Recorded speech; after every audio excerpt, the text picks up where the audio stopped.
watching Goal Line Extended, presented by Lacrosse Flash. What's going on, lacrosse fans? Welcome to Goal Line Extended on the Lacrosse Flash Podcast Network. Today is Thursday, September 16, and I'm your host, Ryan Hulsebos. And whether you are watching on YouTube or listening on any podcast platform, we are glad that you're here as we get set to look ahead to Championship Lacrosse from Washington, D.C. with a noon Eastern start live on NBC as the Whipsnakes and the Chaos will meet for the second consecutive championship game this Sunday. So make sure to mark your calendars if you have not already. Again, noon Eastern start, 9 a.m. Pacific, and today we'll be looking ahead to that game as the Whipsnakes chase their third consecutive title while the Chaos look to become the first team other than the Whipsnakes to win this PLL championship game. Also ahead of Sunday's championship game on Friday night, the league will announce the regular season award winners. So we'll be making our predictions looking ahead to that. And as in we, I mean myself, Jordan Johnson, and Austin Owens, both are to my left. Gentlemen, welcome to GLE. Jordan, it's great to have you back. A huge week already of news coming in throughout the lacrosse world. We're going to try to get to all of it today. But PLL championship game this weekend, Whipsnakes and Chaos from our nation's capital. Jordan, how excited are we for this weekend? Really excited, man. It's been a huge week so far. Obviously with all the news and everything going on. And then it's championship weekend, maybe. So can't get much more hype than that, man. Absolutely. Hey, Austin, you're traveling very soon for this game. I'd have to imagine you're pumped to see some live lacrosse. What are you looking forward to most here during this trip? I feel like you're looking forward to getting rid of me. It seems like you've been stuck with me on these shows for the past month and a half now, so I apologize for that. But I'm going to get the flight over with. I'm not a big flying guy, but once I'm there, we're locked in. It'll be a lot of fun. I'm looking forward to seeing the Oss. I'm looking forward to, as much as I don't like to talk about them, the Whipsnakes will be fun to watch live. So, hey, I won't complain about live lacrosse. And then you're getting in Friday. You're going to this awards ceremony Friday night. So that's going to be a big event there as well. Yeah, I'm very excited about that. I don't have any inside scoop, unfortunately, on the awards. I don't have that much pull, but it should be good. We'll, maybe we'll get to see our boy Treasy in person. I don't know yet. I haven't talked to him yet, so we'll see if we can get talk to our guy in person. He is up for one of these awards, which we will talk about in a little bit as we're very excited for this weekend with the 2021 PLL Championship game coming to us on Sunday. But a lot of big news coming in throughout this week, and we are recording this on Wednesday night. So middle of the week, hopefully nothing new follows this upload as we look ahead to this Sunday's championship game. But probably the biggest news story of the week and really in the league and really in the sports history was the retirement of PLL co-founder and CMO Paul Rabil from his professional lacrosse playing career on Tuesday, as after 14 seasons across 3 leagues and 9 teams and internationally, the 2-time MLO champion, 2-time World Lacrosse gold medalist, 2-time NCAA champion at Johns Hopkins. He's a 2-time MLL MVP, 3-time NCAA first-team All-American, along with a 2010 World Lacrosse MVP and an NLL championship, with 14 total All-Star appearances, 12 between the MLO and the PLL, and 9 All-Pro seasons, with possibly a 10th here to cap it off coming in 2021. Canyons midfielder Paul Rabil has retired from what is a Hall of Fame professional lacrosse playing career, which will be honored in those 5 seasons when he eventually becomes eligible. But all of those achievements, they just come on the playing field. And it doesn't even paint that entire picture of the impact that Paul Rabil has made off the field. Austin, he has transcended the game to new heights. And I think the saying goes something like, leave it better than you left it. Paul Rabil's not going anywhere. He'll continue to take this game and grow this game to places that it's never been, with it absolutely in a better place now, though, than it was when he found it. But Austin, an incredible, a magnificent, a legendary lacrosse playing career has come to an end here for Paul Rabil. Yeah, it's one of those events in the sports history where it's like, where were you when the Gate brothers retired? Where were you when, Mark Millen, Tom Marechek, guys like that all retired? I'm speaking of the field guys, like John Tavares comes to mind for me when I think of the NLL game. Jim Veltman as well, a rock guy. I can go on forever about, I think you know what I'm getting at. And leaving the sport in a better place than you found it is certainly what Paul Rabil has done. I think it obviously shows within the PLL, but I think just in terms of showing from a social media standpoint the heights that an athlete can get to in this sport and how they can market themselves. Paul Rabil was a Red Bull athlete coming out of college. like that. He's still the only person that I can think of off the top of my head in lacrosse that has a Red Bull sponsorship. He was with New Balance. He was with Warrior. He was with like out of college because he was so marketable and such a great player on top of that. And I think, love him or hate him, I know Rabel's a bit of a lightning rod when it comes to either criticism or praise. When you're as good as he is, though, that happens. Yeah. You got to be able to accept that he's done it great. Sorry, I cut you off there. No, you're all good. What I was saying is just love him or hate him. He's arguably the best lacrosse player in the history of our sport. From an all-around standpoint, he is the best in terms of marketability, in terms of being an absolute superstar. He is the biggest superstar ever in lacrosse. He is guys that don't even watch lacrosse. If you say Paul Rabil's name, they know it. That's how big of a deal he is. So, you know what? I have a little anecdote that I could get on about, but I feel like I'll hold on to it for a day. That's sort of, I won't get too sappy here. But we'll be looking back at this I met Paul Rabil when he was a rookie or in his second year in the NLL, and he was extremely kind back then. And I'm sure, at the time, he probably didn't think of it as more than just, doing what he should be doing and saying hi and signing autographs for a little kid. But it's like, from a little kid from Toronto, I think I said it on Twitter, he was the guy in field lacrosse. I turned on the lacrosse championships every year and he was there. It was him and Matt Danowski. And to meet him, it was like, I don't want to say meeting Wayne Gretzky, but it was like, you knew he was a superstar the second you met him, and you could feel that sort of presence around him. So congratulations on a fantastic career. I mean, I'm sure he would have liked to finish it off with a PLL championship. He had a hell of a season and a bounce back from, 2020, where a lot of people had written him off, and he proved a lot of people wrong this year. So not quite going out on top, but it's like you guys have said, he's left it in a better place than he found it. And he's just going to continue to allow this sport to grow to heights we've never seen before in the next few years.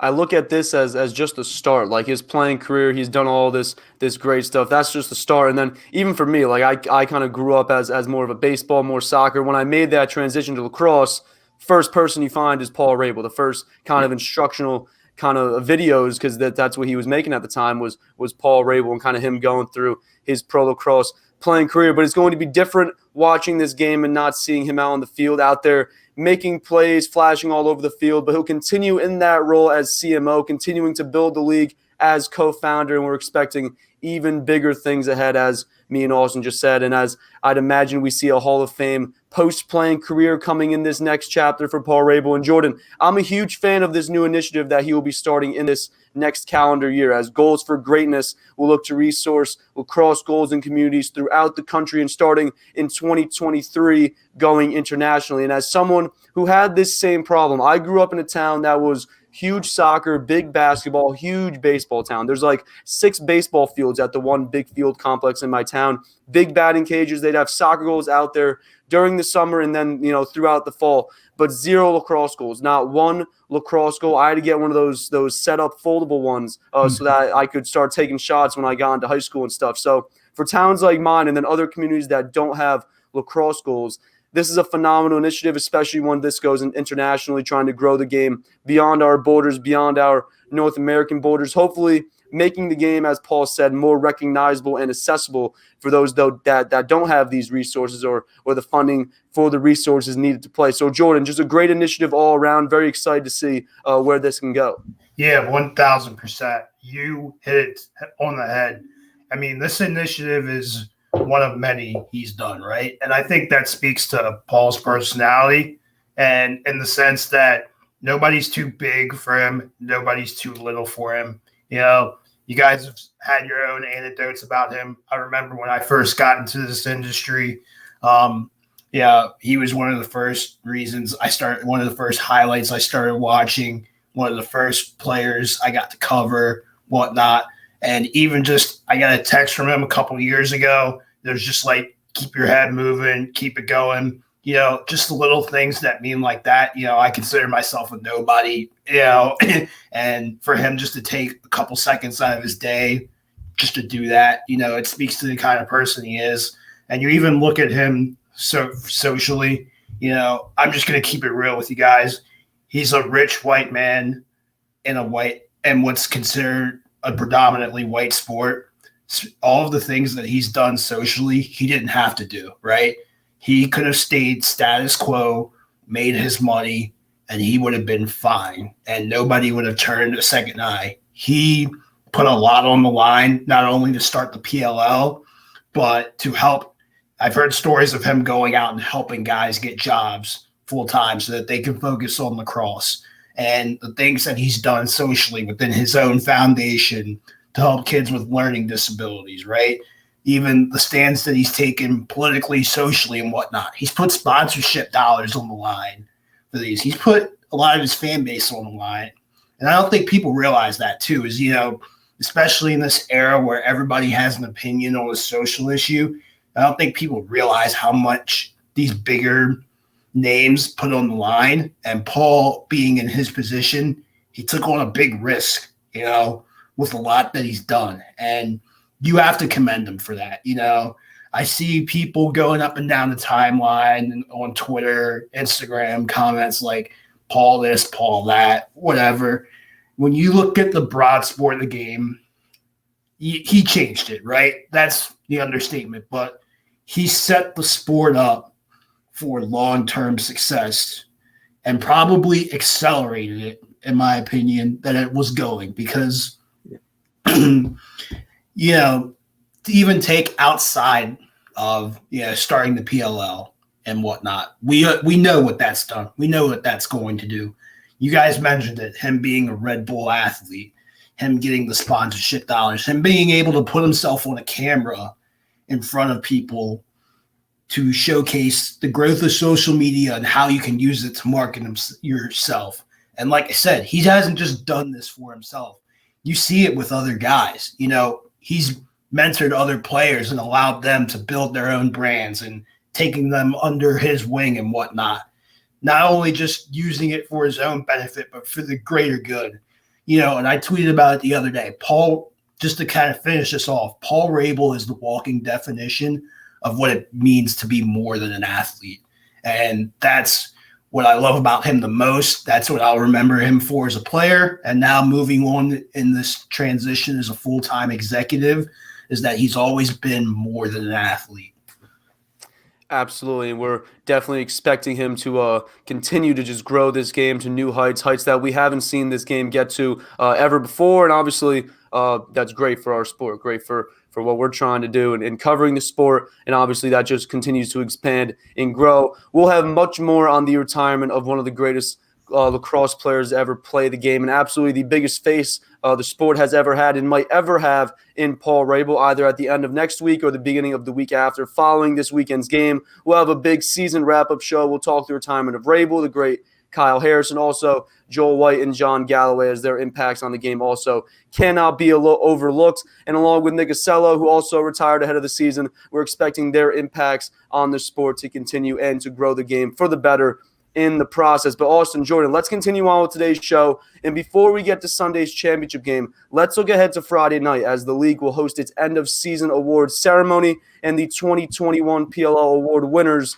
will be announced, determined by the PLL Lacrosse Advisory Board, the PLL front office, and the league media. But let's make some predictions here. And I have these awards kind of grouped by position, sort of. We'll spend some time on some, less time on others. And let's start with the non-positional awards, which are being awarded for the first time since the inaugural season back in 2019. We have the Sportsmanship Award, the Humanitarian Award, the Teammate Award, and the Leadership Award. All very honorable accomplishments, especially the Humanitarian Award. I would really love the league to kind of make this a focus, sort of like the NFL and the Walter Payton Man of the Year. That would be awesome, I think, in my opinion. But quick predictions here for the Sportsmanship Award. We have the Archers goalie Adam Gittleman, the 2020 MVP, Whipsnakes Attackment Zed Williams, and Atlas Attackment Eric Law, who is my selection to win this award. Eric Law, after leading the Atlas to the semifinals. But Jordan, who do you have as your Sportsmanship Award recipient? I'm right there with you and Eric Law. These non-positional awards, you can really go either way with them. When I look at a guy like Eric Law, I look at him and say, what was the situation he was put in, right? Throughout his career, he's never been, quote unquote, the guy on his teams. And he's never complained about it. He's never had an issue. He's not a huge ego guy. He shows up, goes to work, does whatever he can, and he plays his role, right? And he does it very well at that, And when I think of a guy like Eric Law, he's been on some bad teams. I'm just going to say it, but yet you never hear a peep from him whatsoever. And when you talk about a teammate like that, that's able to kind of go through adversity and just kind of, I don't want to say put up with it, but kind of just be the guy that kind of rides the ship through it, that kind of leads the locker room through it. That's what I think of with Eric Law. And even with the Atlas over the last 3 seasons, an very underrated part is his leadership and throughout these years and kind of getting them to that turnaround that they had this year. So my pick for that is going to be Eric Law. On the same page there with Eric Law, obviously Gittleman and our other finalist, Zed Williams. Definitely we'll see how that obviously folds, but me and Jordan, we got Eric Law. The Humanitarian Award recognizes the work done off the field to better the game of lacrosse while also helping our surrounding communities in need. Eric Law is also a finalist for this award along with the now retired Kyle Harrison and Cannon's attackman Lyle Thompson, who has spent much of the year bringing attention to the terrifying findings of the unmarked graves at Indigenous schools in Canada, as well as continuing to bring awareness to Indigenous American rights. Thompson is my pick for this award, but also that doesn't overshadow the great things that Kyle Harrison and Eric Law are doing and have done in their communities. But I have Lyle Thompson as my pick for this award. Who do you have as your Humanitarian of the Year?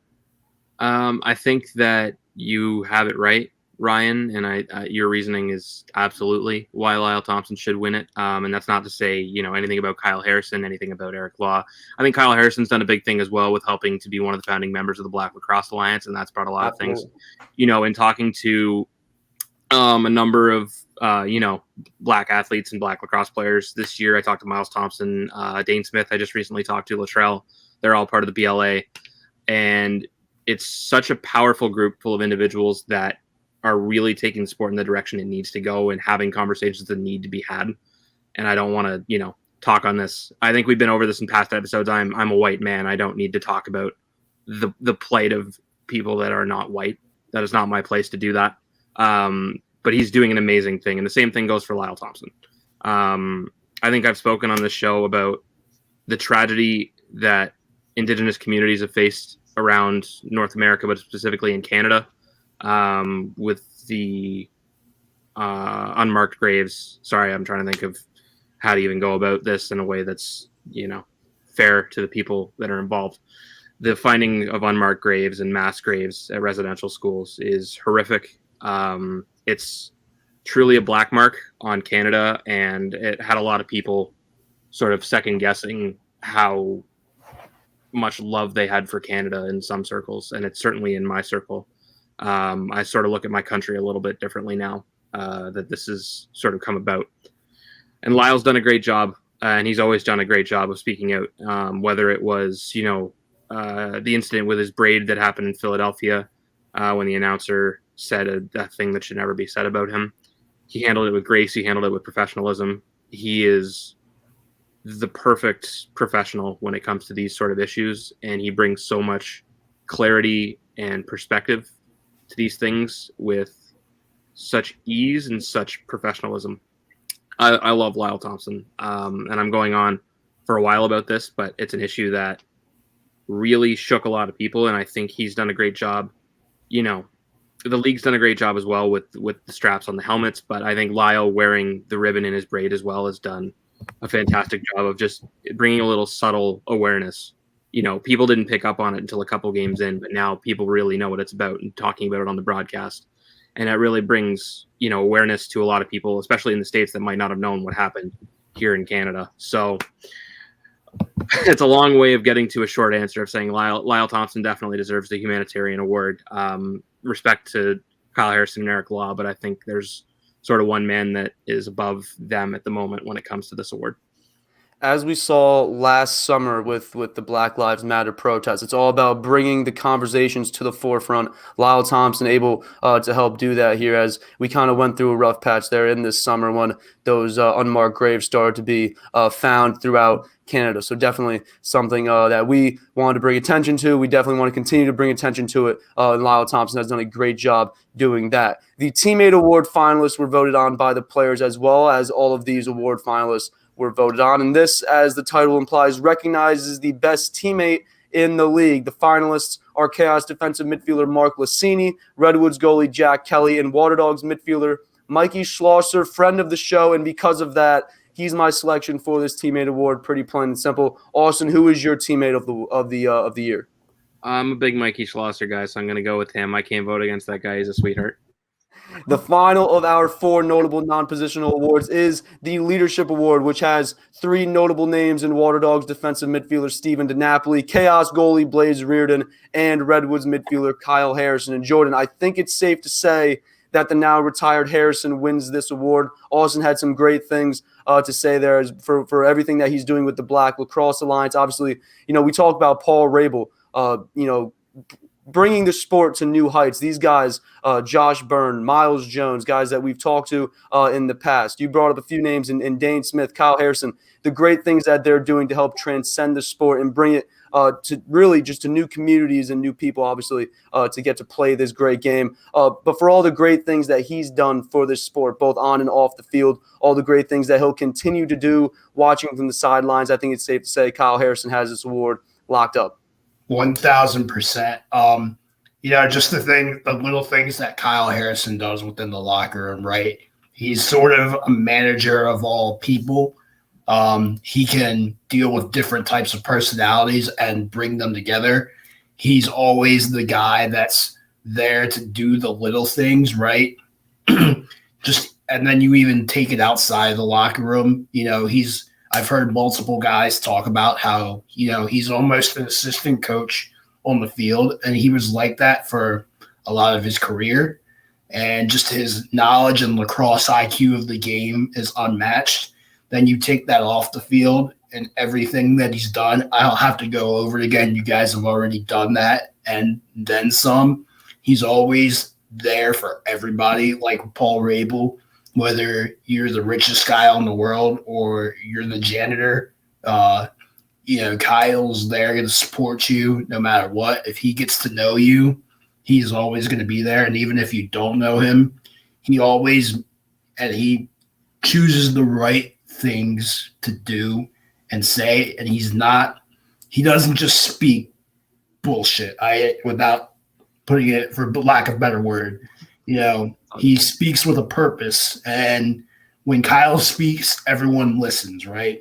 And so to command that kind of respect proves how much of a leader that, he is and how much respect he's garnered over the years just because of his personality. I mean, to sum it all up, he does things the right way, and that's why he's my pick for this award. Like Rabil, we expect Harrison to continue to make a huge impact on this game and continue to help grow the game here, both professionally to the youth level, to the college level, high school level. We expect them both to continue to grow this game. And as you were saying there, it's just the impact that he's made is just beyond words. And like I said, we expect them both to continue making great impacts. Let's move on to the positional awards. And we're going to start with the positions that don't have an MVP finalist. So the defensive player, LSM, short stick defense, and the face-off athlete of the year. We'll start with the defense, and we have 5 finalists in the Water Dogs, Liam Burns, who led the league in caused turnovers, the Archers, Graham Hossack, and the Redwoods, Garrett Eppel, both of whom finished in the top 5 in caused turnovers. We also have Jack Rowlett of the Chaos, who has helped lead his team to a second consecutive championship in the Whipsnakes, Matt Dunn, who won this award a year ago, was a finalist for it in 2019, and he won it in his final season in the MLL in 2018. Austin, my pick is Hossack, the entry draft's second overall selection this offseason. He shut down some of the game's biggest names, playing for the best defensive unit in the league. But who's your pick for the defensive player of the year? I would say that it was Hossack only because when I meet him in Halifax, I don't want him to snap me in half. But he's just the best defender in the league this year. So it's not even out of fear. I am fearful of the man because he is farm strong and frightening. But Graham Hossack's a monster. The hype was real. I think that was the biggest thing is, he was only he only sort of joined the player pool about 2-3 days before the entry draft. Couple hours before the draft. It was a little sooner than Lyle, but a little, not a week or anything. But the hype was crazy for him. And if you're hyped as a defender, especially with the talent pool that you have around you in this league, you're either going to live up to it or you're going to fall flat on your face. And I didn't think for a second that the latter was going to be something Graham Hossick did. He wasn't the top matchup defender for the team right off the bat, I don't believe. I think they sort of worked him into that role. But you saw it sort of click for him halfway through the season, or not even halfway, like a couple games in. He started just tossing guys left and right. He started playing like the cyborg. He started playing like the guy that just picks up grown men and makes them look like children in the NLL. And now, everybody saw him in the MLL. It's not like he was this big, kept secret. He was the top matchup guy for Canada at the World Games. So it's not like he was coming in with nobody knowing who he was. But at the same time, I don't think anybody saw him babying grown men like he was this year. Like he's spectacular. He's an absolute specimen, that guy. And I can't wait to see him continue to grow within this Archers defense, because he's the guy now. And that's scary because they still have Matt McMahon. They still have Warren Jeffrey. They still have, Scott Radliff. This defense is legit, man. So he's a man. He's a man amongst boys, honestly, when he's on defense. He's a scary individual to play against. Jared Connors, 5th overall draft selection. Didn't even get to play that much behind Scott Radliff. This defense for the Archers, top defense in the league this season, expecting them to continue in years to come. But sticking with the defense, let's talk LSMs, as Michael Earhart was tied for 2nd in the league among LSMs in ground balls, with Rylan Reese finishing among the top 5, playing on that dominant Water Dogs face-off unit. And Scott Ratliff also had a very productive season with the Archers. But sort of a surprise, though, the Atlas's Craig Chick did not finish as a finalist, and even more surprising was that Joel White, the leader in ground balls among LSMs, also missed the cut. But among these 3 finalists, my pick is who I believe to be the next best LSM in the world, if he isn't already, in Ryland Reese. But Jordan, who's your LSM of the year? Yeah, I agree with you right there. 6 for 6. 6 for 6. Let's go. This by far was Rylan Reese's best season as a pro. You just look at his evolution coming from Team Canada, where, obviously he had great World Games, but overall just defensively, if he's needed, he can cover the top guy. Offensively, just in transition and with his 2-point ability with Courier, he's one of the most athletic guys in the league, and I don't think enough people give him credit for that. This year, kind of with the bigger spotlight, I think a lot of newer fans got to see what he can really do. And, the stats may not be as great as somebody like a Michael Earhart or Scott Ratliff from year to year, but when you talk about total team impact at his position, Rylan Reese is that guy for me. The 2018 first team All-World at those 2018 World Games with Team Canada as I believe, a 19 or 20-year-old at the time. I remember I talked about it with him a couple times when he's joined this show, past shows. But Rylan Reese, my pick for this award, Jordan's pick for this award, as he kind of continues to transcend as one of the top LSMs in this league and in pro lacrosse. Defense again, this time the short stick defensive midfield, as we have 3 quote-unquote rookies joining 2020 MLO Defensive Player of the Year, Zach Goodrich. And 2 of those rookies are the Atlas's Danny Logan and the Chrome's Ryan Terefenko, both drafted in the 2nd round of this year's college draft. And then not exactly a rookie, as he now has a few seasons of professional lacrosse under his belt in the NLL, but Latrell Harris, the 4th finalist for this award. And Austin, I know you're a Latrell Trezzy guy. I have the rookie Danny Logan, though, taking home this award, but I know your guy Trezzy is up for this thing as well. A phenomenal first season in the PLL. Do you have him listed as your best SSDM in 2021? Can you give me the nominees again? I'm sorry, you cut out for a sec for me. My bad. Danny Logan, Ryan Terefenko, Zach Goodrich, the 2020 MLL MVP, and our guy Trezzy. You're gonna make me do this, eh? You're gonna make me commit the betrayal of the season. I don't have Danny Logan. Okay. And I don't have Latrell Harris. I think I know where you're headed with this. But. I'm not. I'm also gonna get in shit from Ryan Terefenko, but it's Zach Goodrich for me. I think he's a guy that, the numbers might not have been there this year. I don't have the numbers off the top of my head, but in talking to Sean Quirk during the season, it's everything he said pre-draft is true. He's a guy that the Cannons trust to guard any single player on this field, regardless of who it is. They'll put him. If Lyle Thompson was on the other team, he wasn't playing for the Cannons, they'd stick him on him at X. Like, they don't care. He can put anyone on an island and he can play fantastic. Having said that, I don't have a solid candidate. I say Zach Goodrich.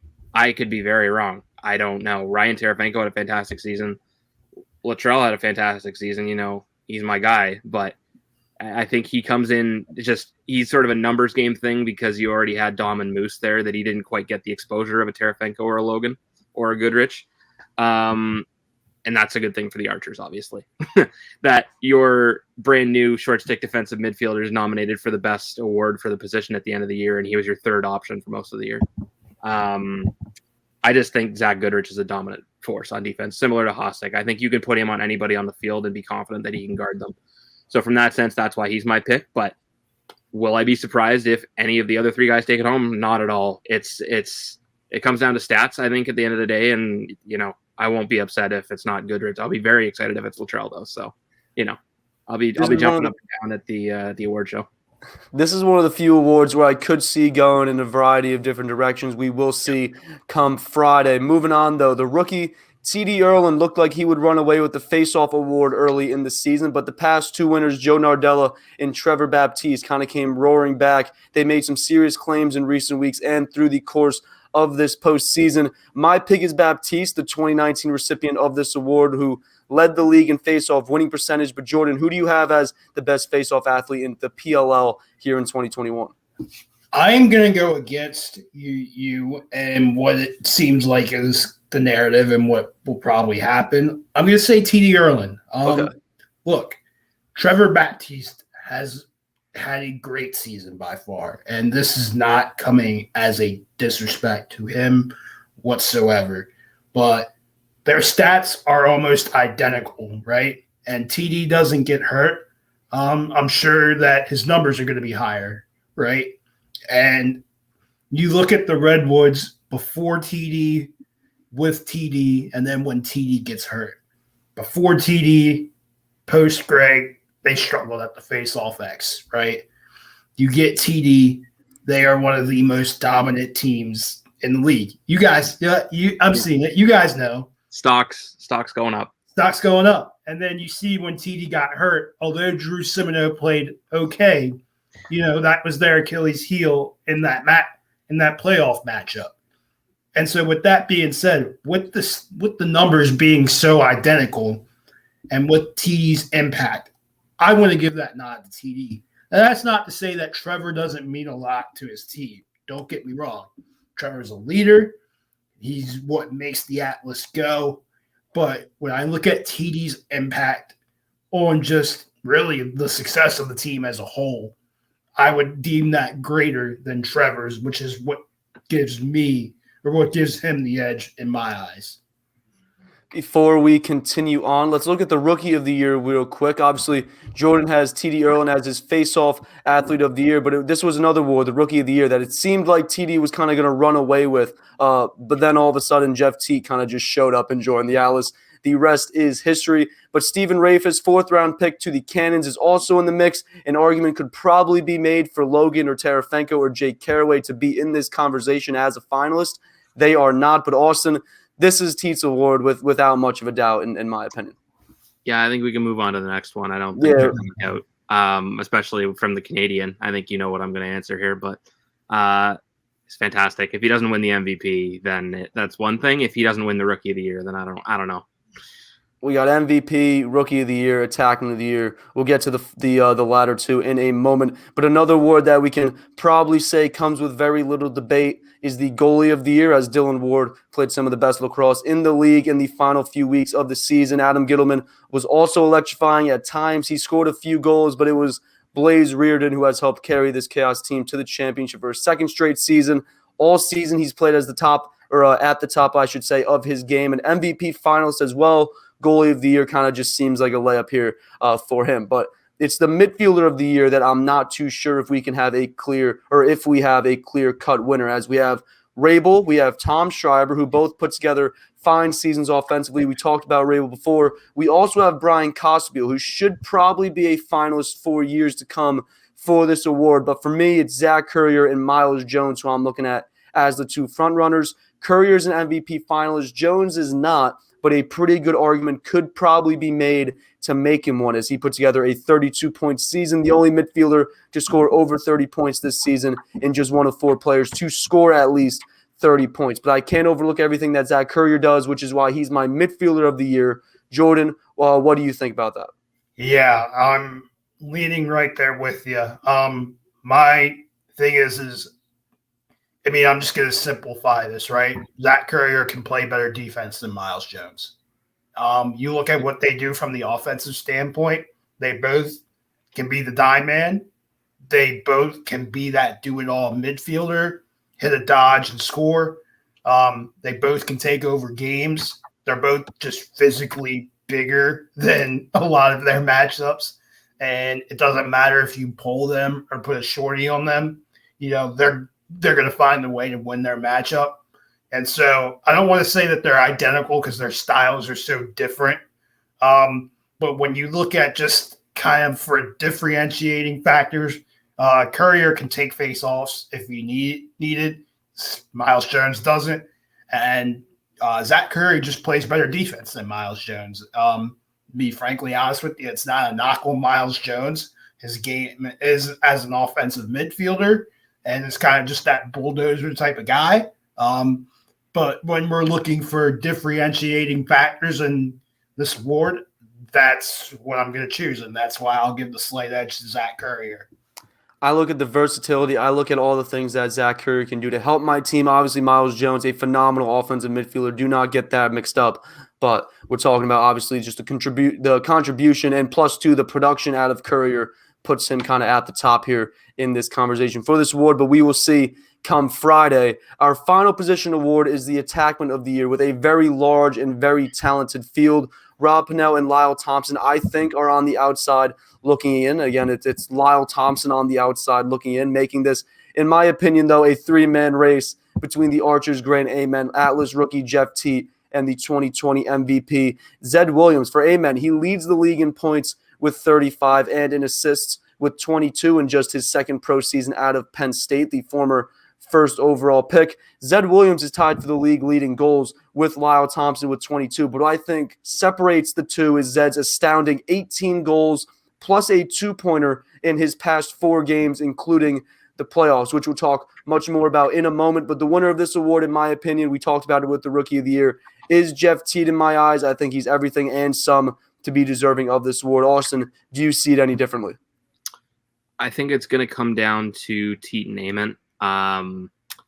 I really like Zed, and I'm probably going to get some people upset at me, but he's not the guy that initiates the offense within that team. I think we all know that. It's Matt Rambo. And for me, when you look at this position, the other guys he's going up against, it sort of puts him behind the 8 ball, even with the stats, because the other guys initiate the offense. They're the quarterbacks for their team. So in that sense, I think Zed might be the odd man out. I could be completely wrong. I don't look at it as Zed. He's got 20 points from a in his last 4 games. Yeah, from a stat standpoint, you can't deny him. He's fantastic. And he put the team on his back. Like, if he goes out and scores 6 in the championship game again, will any of us be surprised? No, exactly. But at the same time, you also have to consider that he has one of the best, if not the best, attackman when healthy, in Matt Rambo, feeding him those balls. Also, for some reason, I know I'm getting off on. I'll get to Jeff Teat in a minute. I'm getting off the topic here. But who the hell keeps rotating off Zed Williams every single time on faceoffs? Jordan Ardella might lead the league in assists if he just pinch and pops and then kicks it to Zed when somebody slides to him. Thank you. Ridiculous. I tweeted about it during the season, but it just keeps happening. Hire me. I'll be a coach. That's a bad idea. I won't be a coach. I'm going to be that guy real quick, just on this MVP discussion. Hire me to the coaching staff just for that one little bullet point on the whiteboard, and then I'll walk out. Don't leave Zed open. Double underscore. Double underline. Leave. Yeah, underline and leave. I'm good with words. Yeah, it has to be Teat, in my opinion. Again, it's the same thing as a short stick. I won't be surprised if Ament wins it because he led the league in scoring, I believe. Maybe I'm wrong. He did. Yeah. Okay. Cool. All these off weeks have me all jumbled. I'm all mixed up. It all comes back to the 2 fewer games to me, and I think that's what it's going to come back to for a lot of people. Is if Jeff Teat played those extra 2 games, I don't want to say he'd blow Ament out of the water when it came to points. He'd certainly lead the league in points, though, because he was the guy for this Atlas offense, and he did it in so many different ways. It was off the wing. It was from X at some points. It was off-ball cuts. It was everything. Even, I think, the last playoff game, he picked up a loose ball and scored a twister on the crease. Like, the guy is Jay Carlson when he wants to be as well. He's just a garbage man. So, I mean, he's spectacular. I think he has, like, my face pinned to like a board for saying that Sauer should have gone ahead of him. He just got me circled and he's throwing darts at me every time he gets back to Brampton. Yeah. I know he's not. I don't know if he's in Brampton. He wouldn't be because he can't cross the border. But you know what I mean. So yeah, it's Jeff Teat for me. It could be Ament. I wouldn't be upset about it. But I think he was too dominant this season to prove otherwise that you can't give him this award. And what an accomplishment for Teat if it does happen. Rookie of the Year. I mean, I think if you give him the MVP, then you have to give him the Attackment of the Year and the Rookie of the Year by default. See, this is where I differ from you. No, you're good. I think that they're both qualified, but I think my gut tells me that whoever wins MVP, the other guy is going to win Attackment of the Year. Okay. And then that makes sense. Circle in Teat for Rookie of the Year. Just not even taking out the stats. I just got that gut feeling that that's just how it's going to go. You know, whoever wins MVP is just going to win MVP. I don't see that kind of double award taking, except for the case of Teat with potentially MVP, whichever one he gets plus Rookie of the Year. We've seen it in especially the NFL. Like a guy will win the MVP, but somebody else, like a running back, would win the Offensive Player of the Year. So we've seen that before. So that's definitely, I don't think, out of something that we could see. Yeah, absolutely. I don't think it's out of the question at all. I'm just thinking sort of like in a standpoint, like if he's your most valuable player, then he's probably the most valuable player at his position. Right. But I'm not voting on the award, so I don't have any say in this. This is just me, again, sort of like Teat throwing darts at my face. I'm just throwing darts at a dart. We're just tossing darts out. Obviously, we made a handful of picks here. We're hoping they come true. If they don't come true, they don't come true. I could be completely wrong about every single pick. I'd be okay with that because I didn't have a say in things. I'm just a guy that looks silly on the internet. That's my job.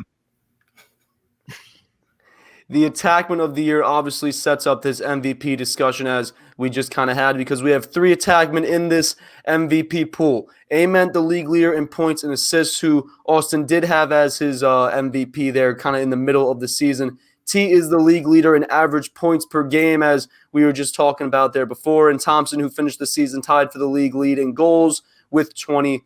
We also have midfielder Zach Currier, the do-it-all midfielder that helped lead the Water Dogs to the first overall seed and the semifinals. And we also have Blaze Reardon, who saved just over 60% of the shots he faced this season, carry his team back to the championship, guys. And as much as I want to pick Currier here, just because as a former midfielder kind of who played in that similar role, I know you're laughing because we had this conversation before. I appreciate the athlete that you need to be to stay on the field and grind like that. It's just incredible. The work that he puts in, plus the production on both the offensive end and the defensive end. But as we just said, I think this is a 2-man race. It's either the rookie Jeff Teat, and honestly, my prediction for Goalie of the Year and our prediction for Goalie of the Year, Blaze Reardon. And my prediction is that we will see the first goalie since Greg Cotrano in 2002 to win the MVP award. Give it to Blaze, Jordan. What do you think? I'm going to go Jeff Teat, and it's going to be the same argument that I made with TD Arlen. Where was your team before, and where are they with you? And you look at the Atlas, you could argue that they were a dumpster fire before Jeff Teat got there. Even with that, getting that week 2 win over the Redwoods, we really didn't know what kind of team this Atlas team was going to be at that time. A lot of people thought that was going to be a fluke game. Well, in comes Jeff Teat, and all of a sudden things get flowing on offense, and they start playing with a little bit of swagger, and then they get a little chip on their shoulder, and then they keep it running. And then you just got this little guy, Jeff Teat, who's scoring, casual 6 points a game. And out of all the voices in the locker room, he's the most quiet. Oh yeah. Just going about his business, scoring his casual few points a game, and changing the outlook for the Atlas here in the future. Because, let's just say that there's more border issues and, he doesn't play this year. The Atlas might win a few more games, but we're still looking at this team as still a quote-unquote rebuild team. With Teat in there, they were, once Teat got going, everybody knew. It's like the narrative changed. This is a dangerous team. Watch out. You don't want to see them. And so this same argument I made for TD holds true for Jeff Teat. I mean, you could make it for Zach Currier too, especially looking at the Water Dogs in the bubble. But I'm going to look at Teat's impact as being greater, especially having done it as a rookie. Jordan's got Teat. I got Blaze winning the MVP. Austin, who do you have as your MVP award winner? I have Teat. I think, I think I'll say one thing, and it's just I think Jordan touched on it really well, so I won't touch too much on Teat. I think just to play devil's advocate, if we've talked about this on previous episodes, but if you want to take the definition literally of the most valuable player to his team, there's a case to be made for Teat, but I think if you're looking at it like that, it could be Blaze or Zach Currier, just for how they dominated their respective parts of the game. I think it'll be Teat because I think, as we've talked about before, these awards generally come down to production and not necessarily, the eye test and how guys looked. Obviously, Blaze passes the eye test with all the flying colors, not an issue at all. But, just something to keep in mind, like if they go away from the stats and just take it as who was the guy that was most important to his team, there's a very good case to be made for either of those guys. But I'm going to go Teat as well, just because Canadian guy. I'm not gonna do that again. I'm not gonna bet against Jeff Teat again. Austin did in an article for the league. He had Grant Ament there pegged as his MVP, I believe, in like week 6, week 7. Yeah, it was a little bit early. It was I think it was All-Star week. We did those. And Jeff Teat made me look bad again. But I mean, Ament didn't fall off the side of a cliff either. So away she goes.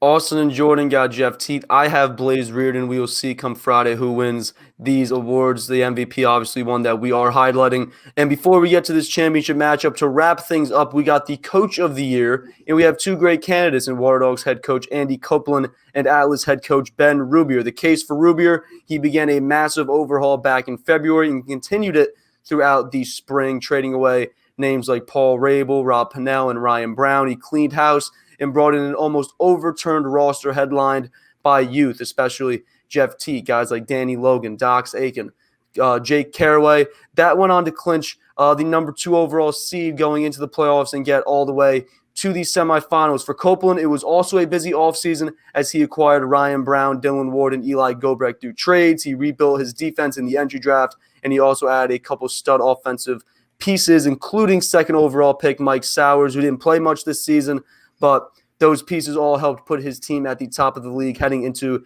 the playoffs. Two very impressive resumes. I applaud the work done by both to improve on what were pretty disappointing seasons for both in 2020. My selection goes to Ben Rubier solely because he'll also pick second overall in the 2022 college draft by way of the Paul Rabil trade back in February, along with their first-round pick that they already have. So more of a selection based on this season, plus a little GM work there by Coach Rubier to set his team up for more success coming next season and next offseason. But Austin, who do you see as this season's Coach of the Year?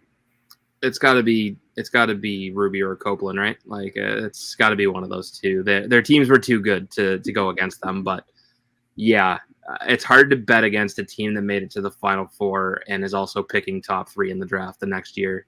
I've talked, I feel like, on previous shows about what Saskatchewan and Georgia do in the NLL, and Saskatchewan winning an NLL title and then picking first overall the next year.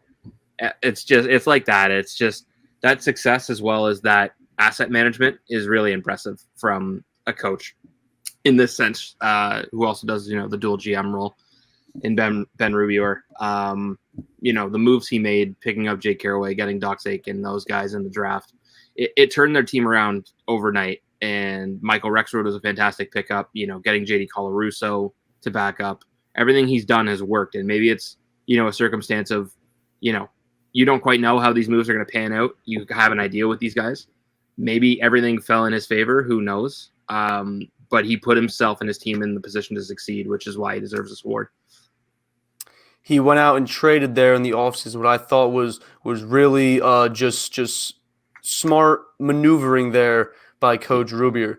In the Rob Pennell trade, he got the 3rd overall entry draft selection here in this in March's entry draft. But in that Paul Rabil trade, he traded what was the 6th overall pick in that draft to the Cannons. So he made a trade, got some more college draft selections. He moved up in the entry draft while also doing that. And then obviously all these moves. Danny Logan was a name that when he got drafted, we were all kind of like, Danny Logan, like we didn't expect his name to be called, especially with Ryan Terefenko's name still out there. Danny Logan pans out to be one of the best players, I should say, at his position in the league. So definitely Ben Rubier among, I would say, obviously one of the candidates. We have him bagged as the winner of this Coach of the Year. Jordan, who do you have here as your Coach of the Year? I'm right there with you. I joke about it. Ben Rubier, Bob the Builder. Can you fix it? He literally, I know it's corny as hell, but he literally took this team, I'll say essentially from scratch, and did it the way he wanted it. And for as much shit as he got around the league for why are you doing this? Are you ahead of yourself and whatnot? And even after week 1, myself, a lot of people were questioning, like, what the hell are you doing? And is this really going to work? And it did. And he had a plan. He had a vision. He stuck with it. He stuck to his guts, even if it meant, getting rid of egos and, maybe having some guys that you could have argued on paper before the year that, were more talented than others. And he left them out of the lineup because he knew what kind of style of play he wanted. And, the Atlas have that model of family style. And, it shows not only in their on-the-field play, but just in the, the term egoless clarity. Being able, they have a bunch of guys that are able to sit there and realize that, hey, maybe, we're not the greatest, but how can we come together as a team and drop our egos for the betterment of one another? And that starts at the top with Rubier and his mindset. So that's, in my opinion, what gives Rubier the edge. And then even if you want to go more technical, I don't think the Water Dogs were as far off as a lot of people made them off to be in the bubble.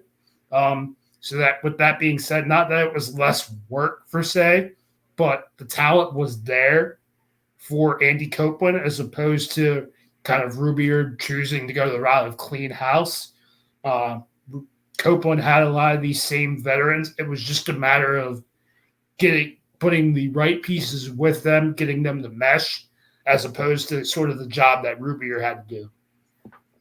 Absolutely, and definitely, thinking about Rubier as well. I mean, this is, he put this team together really, as you said. He kind of pinpointed kind of who he wanted.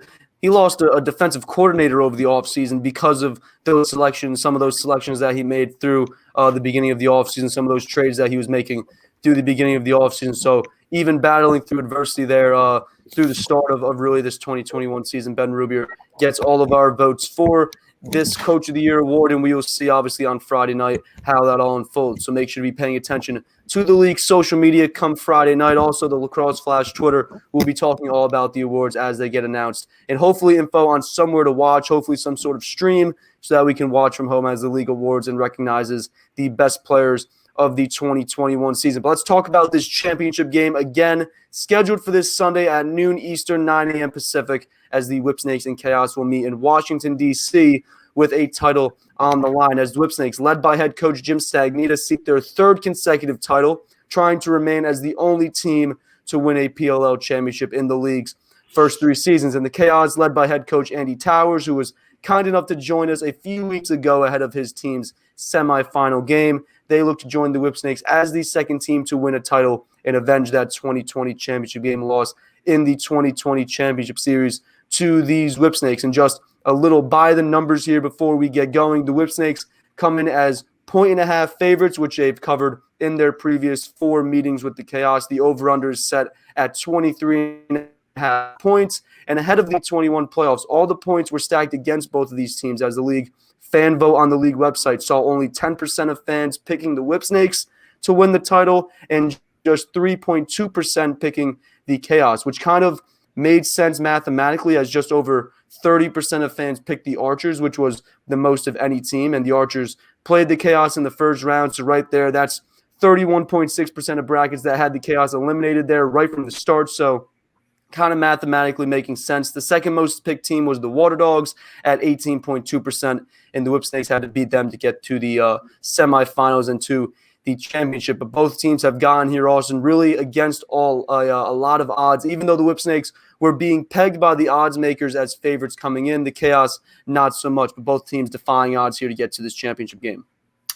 Yeah, I don't think we really expected the 5 and 6 seeds to be here, but here we are. I mean, it is what it is. I think we know the Chaos has really taken that chip and put it, it's on their shoulder. We know this from the games, that the 3% and the 7 or the 13%, all of that. And, I talked to Dane Smith about it, and he sort of joked it off. He's been one of the guys on social that's been pretty, actively joking around about it, but it is what it is. It's just something that, it's just words at the end of the day. Sorry, I'm a little all over the place.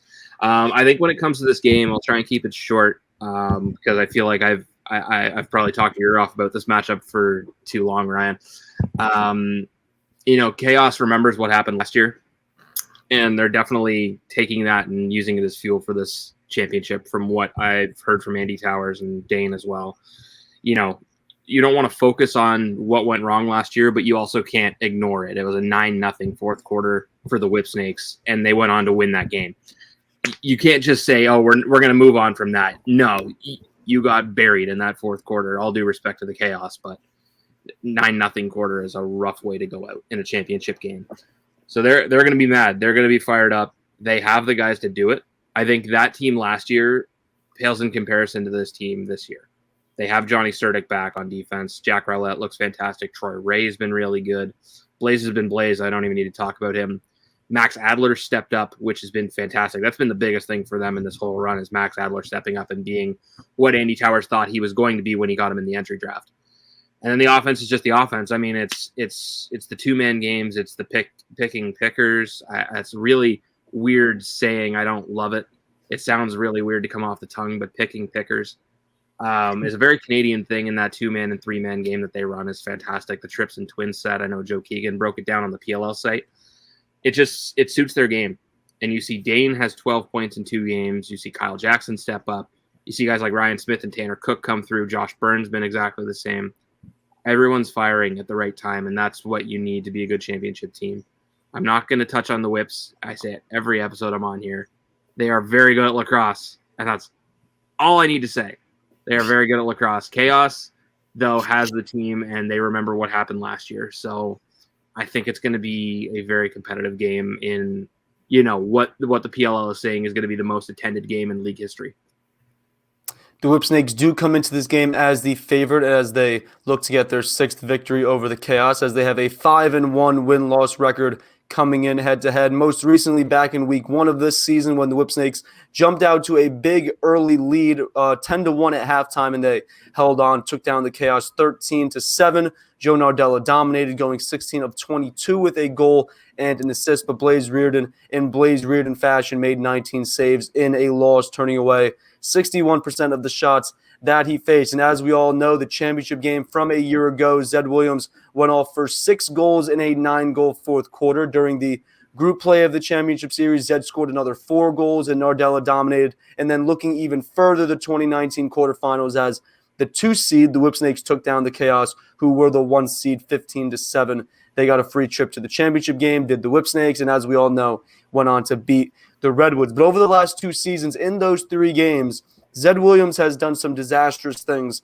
against this Chaos defense. He's scored 14 goals on 37 shots. And really what's even more remarkable is his play right now, which we talked about before. Coming into this game, Zed Williams in his last 4 games, 2 regular season, 2 playoff games, has scored 18 goals, plus a 2-pointer, which makes 5 points in a game, in 5 points, I should say, per game in his last 4 games. Jordan, how does this Chaos defense, who decided to triple pull the Atlas midfield just 2 weekends ago, how do they slow down Zed Williams in this Whipsnakes offense that's flanked by another former MVP? You also have weapons there all over this offense. Well, I think this year compared to the bubble, I mean, Audie, you touched on it, the addition of Johnny Cernick, and I'm not just saying that because he's an Odinson guy. He gives them options, right? We saw Zed, frankly, give Jack Rowlett fits. And, I think early on, and knowing Jack Rowlett's personality, he's going to want to go at Zed right off the bat. But if Zed starts giving him fits again, I think having the addition of Johnny Cernick allows them to open things up within the defense. And even Jared Newman, as of late, has gotten better as a cover guy. And, he's proved that he can do that at least well enough to win you games in the past. And at the end of the day, that's all you need. I'm interested to see who gets the Rambo matchup, right? Is it – because I'm going to assume that coming out of the gates, it's probably going to be Rowlett on Zed. I'm interested to see if they go Cernick on Rambo or right off the bat, or if they sort of give Jared Newman the reins to go at Rambo again. Because, I'm going to be frankly honest. If Rambo draws Jared Newman early on, I think that's a matchup he can exploit, especially from a feeding perspective, because, now with Gutty in the mix, do you realistically put a short stick on Gutty, right? Yeah. Like, I know that's as crazy as that sounds. I mean, I pick a poison. Right. It's exactly. You got to pick your poison. And I'm going to on to my next point. The Whips midfielders are so underrated. The two, and I'm going to say the quote unquote short stick defensive middies. I'm just going to say that they're the two best two-way middies in the world, in Bernhardt and Matt Abbott. And once again, on offense, I think they're going to play a huge role. I think a guy like Bernhardt, who hasn't played as much offense this year out of necessity on defense, has a chance to really kind of be an X factor in this game, right? They have Glacini and Resch, but the Chaos do. But I really think, with everything going on down there with Rambo and Zed and whatnot, the Chaos are going to key in on those guys hard, especially out of the gates. I think it opens things up for guys like Matt Abbott, guys like Jake Bernhardt. Maybe we see sort of a breakout game again from Mike Chanenchuk. I think those midfielders, despite maybe a guy like Mike Chanenchuk having a down year, we all know what he can do from two. And maybe that goes a little bit unnoticed. I mean, I know knowing that Chaos team, they're going to be prepared for everything. But if you're sort of looking at open holes to be had, I think keep an eye on that Whips midfield, especially early on, is that we all know that attack is going to draw attention. So just keep an eye out. Definitely this Whipsnakes offense, this Whipsnakes midfield especially loaded. A name you did not mention there, Brad Smith. And we talked about Brian Costabile. We talked about Brian Costabile before, kind of being in that midfielder of the year conversation. I feel like he's going to be in that conversation for many, many years to come. Brad Smith right next to him, a guy that we could see become. I think I read a feature just today or just yesterday. I believe U.S. Lacrosse Magazine put together a great feature there on Brad Smith. Another name that you could look at as being a guy that could help transcend this sport, obviously on the playing field and also off the field as well. But matching up defensively, this should be a task that I feel like Andy Towers is up for, looking to slow down and try to stop Zed Williams and Matt Rambo, and then trying to account for Jay Carlson. And as we said before, Justin Gutterding's out there too. Where did he come from? An absolute loaded weaponry here for this Whipsnakes offense. Definitely a tough task if you're Andy Copeland and Ryan Curtis. And Max Adler will also have a tough task ahead of him in trying to slow down Joe Nardella, who comes into this championship game winning 62% of his faceoffs in his last 4 games. And in last year's championship game, Nardella won 12 of 19 draws against Tommy Kelly, who has not been on a team since week 4 of this season. But then back in week 1, Nardella won 16 of 22 with a goal and an assist against Adler. And Austin, we're expecting this face-off battle to definitely be one to watch. Definitely, we're thinking be a tighter battle. But how does Adler and this Chaos face-off unit slow down Nardella and prevent what happened a season ago when he went on a tear come the fourth quarter, when there were finally face-offs really to be won? And then we talked about it before. Zed Williams scored 6 goals, 9-goal fourth quarter. How did the Chaos avoid that this time around? I think in the championship game last year, I know one of the goals, I was watching the broadcast back, was Andy Towers wanted to make it a 3-man scrum. And I think the Water Dogs are obviously the example of a team that does that every single time with Jake Withers. So you look at that and you see how you can sort of exploit that matchup with Joe Nardella. At the same time, with all due respect to Wiz, Max Adler is obviously a little bit better on the clamp than Wiz is. So you're not just, raking the ball out and turning it into a 3-man scrum in some occasions.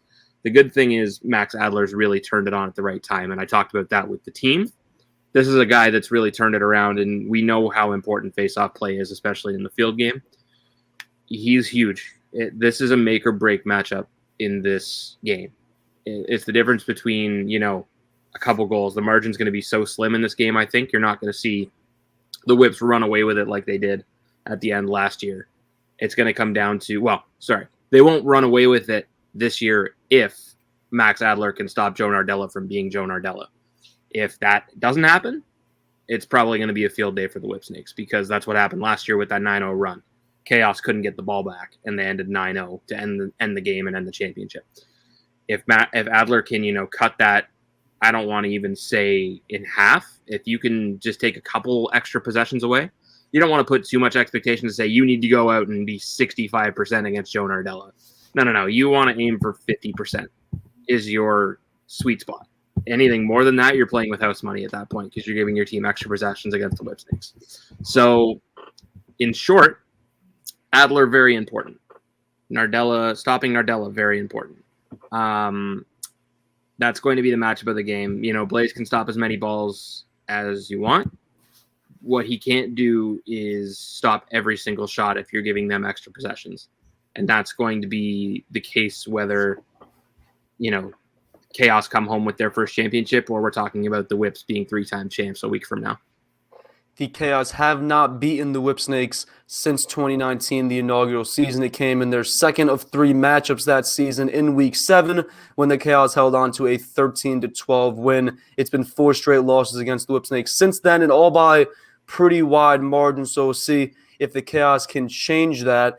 They're led by Dane Smith in the midfield and Josh Byrne on the attack. Byrne registered 4 goals and an assist in the semifinals against the Atlas, while Smith put up monster performances in both of these playoff games. He scored 2 goals, a 2-pointer, and 2 assists against the Archers in the quarterfinals, and he also had a hat trick in goals and assists in the semifinals against the Atlas, totaling, as Austin said before, 12 playoff points in 2 games compared to his 20 in 9 games during the regular season. Austin, how do these 2 guys stay hot while also trying to factor in the other weapons here on this Chaos offense that have come up big as well here in recent weeks? I think I talked to Tim Sudan for a story I'm doing on Dane, and I asked him, how do you stop Dane? And he basically said, you don't. There's no way of stopping Dane. And it's hilarious. Sudo was laughing when he was telling me this, because Dane doesn't switch hands. He's righty dominant. He's very Canadian, but his S-dodge is so good. That's what Sudo said. His S-dodge is so good that you can't completely take away his right hand, because he's just going to switch, not to his left. He's going to switch to his backhand and run around you, and then switch back to his forehand and throw it in. I think, Dane's finding his confidence. They had him inverted from X a little bit during that last game against the Atlas. He scored 2 goals from behind X. So I think, you can't really stop him. He's going to get his points. I don't think he's going to go for 6 again. Again, clip that if he does, and just hold on to it for future use. But, if he scores maybe 3, I think that'd be a very good game. Even if he just puts up a couple goals or, a couple helpers. He led the team in assists, so he's much more of a feeder than he is a goal scorer, but he can still pitch in goals. I don't know how you stop this Chaos offense, because when they're on a roll like this, they're very hard to stop, and they're very peculiar, the offense. Teams don't know how to account for this Canadian style. Obviously, the Whips did a very good job in Week 1, but this is a very different chaos team that they're seeing now as opposed to the first game of the year. So how do you stop them, or how do they stay hot? I'm sorry, was your question. They just keep doing what they're doing. You keep winning the trips and twin sets, and you keep, getting off ball cuts, doing the things that made you successful and got you to this spot in the first place. How do you stop them? I don't really know. I'm not an X's and O's guy, but I'm sure if there's a guy that can figure it out, it's Jim Stagnitas. So we'll see how it goes on Sunday. Trying to improve that record there, as we're saying, against the Chaos. 2-6-1. Obviously, this two-time defending championship Whipsnakes defense, they've been able to hold this Chaos offense in check. But as we're saying, this is a completely different Chaos offense. And then for the Whipsnakes, they're going to be led into this game by goalie Brian Phipps in place of Kyle Bernlohr, as we saw there in the semifinals against the Water Dogs. So definitely things changing. We'll see, though, if the Chaos offense can stay high, if this Whipsnakes defense can try to counter. And one area really that the Chaos have particularly been deadly in these playoffs is in the transition game. And it was especially put on display against the Atlas in those semifinals, as Costabile scored a 2-point goal. He also had another goal in transition, and Troy Ray buried a 2 to help power the Chaos, over the Atlas. Something that I'd imagine Coach Stagnita, his staff, and really this whole team, offense and defense, have been kept up all at night, all week, preparing and prepping for this game.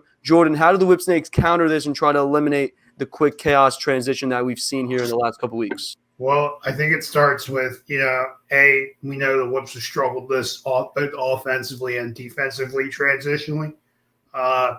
Another week of rest helps a guy like Michael Earhart, who's just going to be the facilitator, kind of leader of that transition for the Whips, especially defensively. So I think it starts with him, and then it goes within their shorties, whether it's a guy like Bernhardt, who's really just a body stopper. We talk about Mark Lassini blocking shots, but I don't think people give Jake Bernhardt enough credit for his play on defense. Just as kind of more of the, I don't want to say like the annoying bug on defense, right? You get covered by him, and he's got so many tricks in his bag by now, to where, defensively, I think he's a very underrated defender, like I said, and I think that's going to be the key to stopping the Chaos transition is you have to stop it early, right? Because if you give guys like Troy Ray, Ian McKay, CJ Costabile, even Jared Newman, any type of space, really once they get past that midfield line, they can all of those guys can shoot it from anywhere. So I think it's really going to start that right there in that middle of the field with the guys like Earhart, Bernhardt, Abbott, who plays defense at an elite level, who's played defense at a championship level at that. A guy like Squires, who's filled in nicely for the Whipsnakes, can kind of be that guy to spell a guy like Earhart. So I think it starts in the middle of the field, because if you let the Chaos, especially their poles, get past that midfield line with the ball, good luck. It's going to definitely be a matchup game, as the Whipsnakes really stopping this transition, I think, is a key here if they want to win this game. And we're very excited for it as the PLL wraps up its third season and its second full season from Washington, D.C., as the road to D.C. comes to an end. And before we wrap up today's show, let's make some picks for Sunday's game. I'll start with the over-under. 23.5 points is the number. I like the under. The last 3 meetings between these two teams has hit this under, and I see this one leaning low scoring. But before I make my game selection, I'll let each of you guys go first. Austin, championship game, Whipsnakes and Chaos. Who do you got on this one? I might have to see Andy Towers in person, so there isn't a chance in hell I'm picking the Chaos. So let me go with the Whips. It's been a ton of fun making picks this season and doing these shows, and we'll continue everything into next week as we wrap up the 2021 PLL season and begin to look ahead to the NLL season come this December. But Jordan, your PLL champion, is it a three-peat for the Whipsnakes, or do we see the Chaos pull the upset and become the second team to hoist the PLL title in the league's history? I know this is going to go the opposite way of how I say, because that's just how these things go. But I'm going to go with the Whipsnakes in a 1-goal game. It seems like you opposite of how we want this thing to go. You're kind of implying that it's going to be the chaos. Austin clearly implying that he wants the chaos here with this Whipsnakes pick, as we strictly out of talked fear. to Andy Towers just a couple weeks ago, told us to continue picking against his team. And my selection will be the final one here of the season. As much as the numbers are telling me to pick the Whipsnakes, as we said before, they're 5-1 in this matchup. They've been playing red hot here over the last couple weeks. All signs are literally pointing to the Whipsnakes, but I got to pick the Chaos. I did it last week. They got a huge win against the Analyst to get to this point. I picked them last year in the championship game. They didn't come through, but they did for those first 3 quarters. I expect this to be a tight game, fairly low scoring, but for the Chaos to come out on top, that's how I see it. Austin, you'll be in DC at this game. Any final thoughts here ahead of Sunday as we wrap this thing up? I feel like we've been doing a lot of talking over the last couple of weeks. I'm just looking forward to getting to lacrosse, to be honest with you. Jordan, final thoughts here as we wrap up this GLE ahead of the PLL championship game. Right there with you, all these bye weeks and stuff. I just want to see a lacrosse game, and it sucks that it's going to be the last one of the season. Definitely going to be unfortunate, as we're going to start looking ahead to PLL year 4 very, very soon. Obviously, the NLL season in front of us as well. But Austin, Jordan, I want to thank you both for joining me today as we look ahead to the semifinal round of the Premier Lacrosse League playoffs. And that is going to do it for today's show. I want to thank you all for watching and or listening. If you are not already, make sure to subscribe to Goal Line Extended and Lacrosse Flash on YouTube. Hit that notification bell so that you get notified of future shows. You can also follow along on Instagram and Twitter at GL Extended and at Lacrosse Flash. All the links that you will need will be in the description of the video or podcast that you are watching or listening right now. And make sure to head on over to lacrosseflash.com. You can check out all of our content looking ahead to this Sunday's championship game. And I hope you all have a fantastic weekend. Enjoy the PLL championship, and we'll be back on Tuesday to recap it all on the PLL Flash. Cheers and enjoy the weekend. Go Chaos. You guys got the Follow the show on Twitter and Instagram at GL Extended, and subscribe to the show on any of your favorite podcast outlets. You can find Lacrosse Flash on Twitter, Instagram, and Facebook, and online at lacrosseflash.com.